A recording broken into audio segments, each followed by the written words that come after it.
A Biblioteca Virtual do Estudante de Língua Portuguesa, BibVirt, apresenta Categorias Literárias. Idealização de Ana Paula Leite de Camargo e Isabel Pereira dos Santos. Apoio, Secretaria de Estado da Cultura de São Paulo. Olá, continuaremos conversando com o professor Marcos. Professor, além do moralismo, quais são as outras características do teatro de Gil Vicente? Uma outra característica importante que nós temos que destacar é o uso das personagens alegóricas ou personagens tipo. O que seria isso? Em muitas peças do Gil Vicente, nós percebemos que as personagens não têm nomes próprios, né? Por exemplo, há uma peça chamada O Velho da Horta, que é o protagonista, é um velho que é dono de uma horta. Então você tem lá a moça que vai visitá-lo, como eu falei anteriormente, né, o coviteira, que era uma função social dentro da época, o fidalgo. E por que ele cria personagens tipos ou personagens alegóricas? Justamente para que houvesse uma identificação do público que assistia às peças com as personagens. Então, aquelas personagens que estão lá representadas, elas são, na verdade, tipos sociais que existiam e interagiam na sociedade na época que o Gil Vicente escrevia, na época que ele vivia. Então, elas se reconhecem, né? É um processo de identificação nessas personagens. Esse é mais um recurso que ele utiliza com o intuito de alcançar aquele objetivo, né? De dar aquela lição de moral para as pessoas. Além das personagens tipo e do moralismo, uma característica interessante na obra do Gil Vicente é a estrutura poética das peças. Quer dizer, a fala das personagens, né? É em estrutura poética, é em versos. Inclusive, algumas características próprias da linguagem poética, como a métrica, né, o número de sílabas poéticas.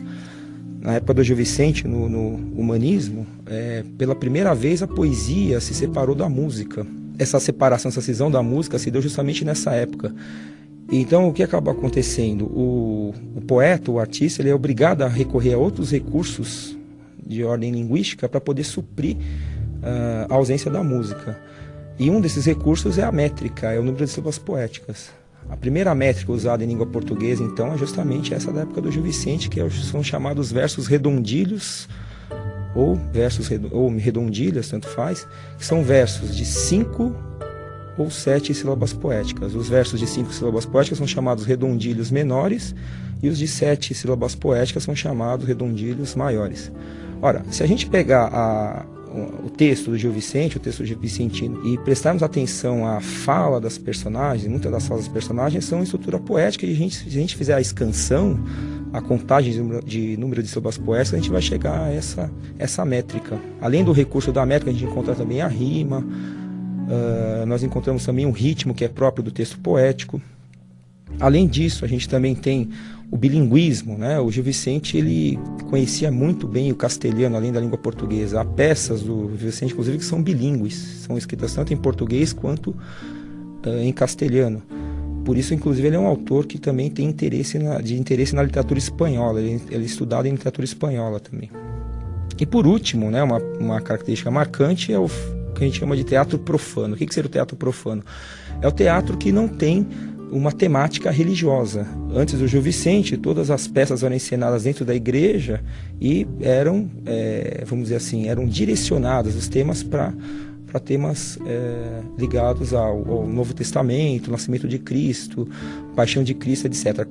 O Gil Vicente foi o introdutor do teatro profano em Portugal. O que significa isso? Ele foi o primeiro autor que produziu peças que não tinham esse teor religioso.